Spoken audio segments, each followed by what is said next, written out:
एक आदमी मूसलाधार बारिश में अपने सिर पर लकड़ी का बक्सा लिए अनाथाश्रम के अंदर दौड़ा जा रहा है। उसने अनाथाश्रम के दरवाजे पर वो बक्सा रखा और घंटी बजाकर भाग गया।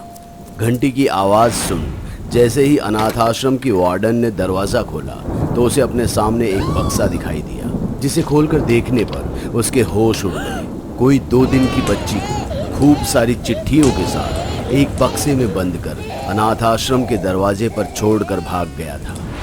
एक औरत स्टडी टेबल पर बैठी रोते हुए किसी को खत लिख रही है। उसके हाथ पैर में खूब सारे कटने के निशान भी हैं, पर उसका लिखा एक भी अक्षर कागज पर दिखाई नहीं दे रहा। उसने पूरा खत लिखकर उसे अच्छे से मोड़ा और एक लकड़ी के बक्से में डाल उसे बंद कर दिया। पर अभी उसे एक काम और करना था, जिसके लिए उसने ऊपर पंखे पर साड़ी डाल रखी थी। फिर साड़ी से फांसी का फंदा बनाते हुए एक कुर्सी पर खड़ी हुई ही थी कि तभी 2 लोग दरवाजा तोड़कर कमरे के अंदर घुस आए। इतनी जल्दी खुशियां नहीं मिलती कुमुद, उसके लिए पहले बहुत सारा दुख सहना पड़ता है। जिन 2 लोगों ने दरवाजा तोड़ा था उनके साथ एक औरत भी कमरे में आई थी, जिसने कुमुद के मरने की कोशिश नाकाम कर दी। तुम मार क्यों नहीं देती मुझे? जिंदा क्यों रखा है मुझे? तड़पने के लिए तुझे जो चाहिए मैं तुझे दे चुकी हूँ। अब मैंने एक मरे हुए बच्चे को जन्म दिया तो इसमें मेरा क्या कसूर है? फल खराब होने से पेड़ को नहीं काटा जाता, बल्कि उसका इलाज किया जाता है। अब तेरा भी इलाज होगा। ले चल इसे बेसमेंट में। औरत का फरमान सुन कुमुद डर गई थी। उसने तुरंत ही फंदा गले में डाला और कुर्सी को झटके से गिरा बीच हवा में तड़पने लगी। पर वो जल्दी ही उसे फंदे से निकालकर जबरदस्ती बेसमेंट में ले गए। बेसमेंट दरअसल ऑपरेशन की जगह थी, जहां पहले से ही चारों तरफ खून और मांस के लोथड़े पड़े हुए थे। ये सब देखकर कुमुद जोर जोर से चीखने लगी। उसे लगा शायद कोई उसकी चीख सुनकर उसकी मदद के लिए आ जाए, शायद आज उसकी जान बच जाएगी।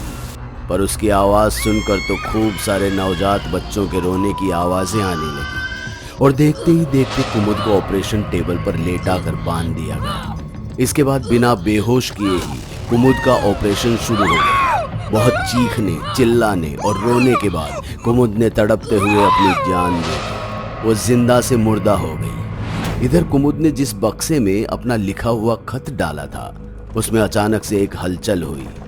तभी एक आदमी चुपके से कमरे में आया और वो बक्सा उठाकर घर से दूर जंगल की ओर चल दिया। 27 साल बाद राजीव और सुहानी शादी के 3 साल बाद अपना दूसरा हनीमून मनाने देहरादून आए हैं। मगर शहर के शोर शराबे से दूर उन्होंने एक ऐसा बंगला चुना जहां महीनों तक किसी का आना जाना नहीं होता। बंगला तो अच्छा है राजीव, पर बहुत दूर भी तो है।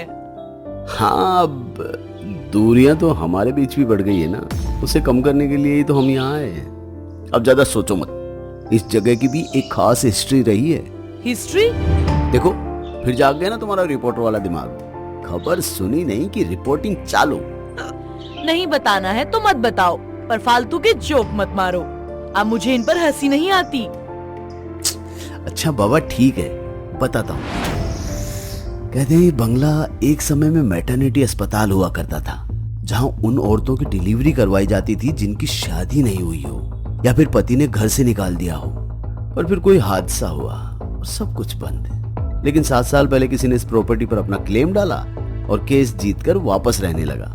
अपने पति राजीव की बात सुन सुहानी एक पल को सोच में पड़ गई। पर तभी उसे ऐसा लगा जैसे बंगले की खिड़की से कोई उसे देख रहा है, लेकिन गौर से देखने पर उसे कोई दिखाई नहीं दिया। फिर खुद ही इसे अपने दिमाग का वहम मान सुहानी अपने पति के साथ बंगले के अंदर जाने को चल दी। बंगले में दोनों के स्वागत के लिए एक अधेड़ उम्र की महिला हाथ में फूल लिए खड़ी थी। हाय, मैं मैडम लिली। आपको यहाँ आने में कोई तकलीफ तो नहीं हुई? मैडम लिली की बात सुनकर सुहानी ने मुस्कुराते हुए नामे सिर हिलाया और बंगले को गौर से देखने लगी। तभी मैडम लिली ने सुहानी से पूछा, कौन सा महीना चल रहा है? मैडम लिली की बात सुनकर सुहानी एक पल को थम सी गई। उसने चौंकते हुए मैडम लिली से तुरंत कहा, तुम्हें कैसे पता मैं पेट से हूँ? अरे भाई, ये मेरा प्रोफेशन है। मैं एक मैटरनिटी डॉक्टर हूँ, मेरा काम है ये। क्यों, तुम्हें क्या लगा मैं कोई डायन या भूतनी हूँ जिसे सब अपने आप ही पता चल जाता है? मैडम लिली की बात सुनकर सुहानी हंसने लगी। बहुत दिन बाद सुहानी को इस तरह से हंसता देख राजीव को यहाँ आना सही लग रहा था। बातचीत होने के बाद राजीव और सुहानी ने मैडम लिली के साथ ही डिनर किया और फिर सब अपने अपने कमरे में जाकर सो गए। राजीव और सुहानी दिन भर की भाग दौड़ से थक गए थे, इसलिए बिस्तर पर गिरते ही दोनों गहरी नींद में सो गए। रात अभी अपने उफान पर थी, तभी सुहानी को ऐसे लगा जैसे कोई उसके पैर में गुदगुदी कर रहा है। राजीव, सोने दो ना, ये सब कल करते हैं, थक गई हूँ मैं बहुत। सुहानी ने नींद में बड़बड़ाते हुए जैसे ही करवट ली तो उसका हाथ बगल में सोए हुए राजीव पर गया, जिसे महसूस कर सुहानी की नींद एक पल में उड़ गई। राजीव अगर बगल में सोया हुआ है तो मेरे पास कौन था? खुद से कहते हुए जैसे ही सुहानी ने बिस्तर के नीचे देखा तो वहां कोई नहीं था।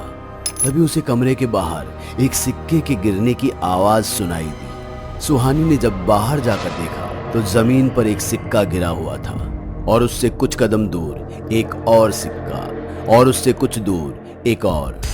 सुहानी बारी बारी से एक एक सिक्का उठाते हुए एक दरवाजे तक आ पहुंची। उसने जब दरवाजा खोलकर अंदर देखा तो कमरे में घुप अंधेरा था और इसी कमरे के आखिर में उसे एक बक्सा भी दिखा जिसमें अपने आप ही कुछ हलचल हो रही थी।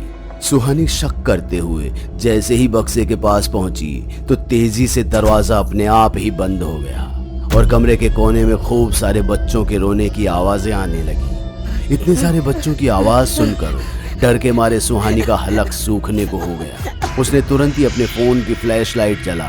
जैसे ही कमरे को देखा तो उसके होश ठंडे पड़ गए। कमरे में सैकड़ों 1 साल से कम उम्र के नवजात बच्चे थे, जिनकी आंखों की जगह 2 काले गड्ढे थे जिनसे खून और कीड़े निकल रहे थे।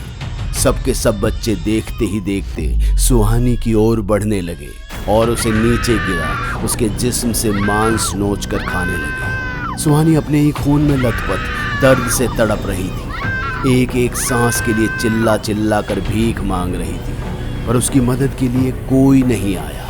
लेकिन जैसे ही उसे ये एहसास हुआ कि उसके अंदर भी एक नन्ही सी जान पल रही है, सुहानी ने अपनी हिम्मत समेटी और बच्चों को कुचलते हुए वो उसी बक्से के पास आ गई जो उसने कमरे में आने से पहले देखा था। उस बक्से में अभी भी हलचल हो रही थी, पर अजीब बात ये थी कि सैकड़ों नवजात बच्चे जो इस वक्त सुहानी के खून के प्यासे थे, उनमें से एक भी बच्चा उस बक्से के पास नहीं आ रहा था। सुहानी तुरंत ही समझ गई कि ये बक्सा ही उसे मरने से बचा सकता है। यही सोचकर सुहानी ने जैसे ही वो बक्सा खोला तो उसमें से तेज काली रोशनी निकली, जिससे सुहानी का चेहरा झुलस गया। फिर भी उसने बक्से को बंद करने से पहले अपना हाथ अंदर डाल कुछ ढूंढने की कोशिश की, पर उस बेचारी को क्या पता था कि उसने अपना हाथ खुद ब खुद मौत के मुंह में डाल दिया। सुहानी को ऐसे लग रहा था मानो उसने किसी जानवर के दांतों के बीच अपना हाथ रख दिया हो और वो जानवर उसके हाथ की हड्डी को चूरा बना रहा हो। अपनी पूरी जान लगाकर सुहानी ने जब अपना हाथ बाहर खींचा तो उसका हाथ लहूलुहान हो चुका था, लेकिन उसने पूरी ताकत से कुछ पकड़ा हुआ था, एक चिट्ठी।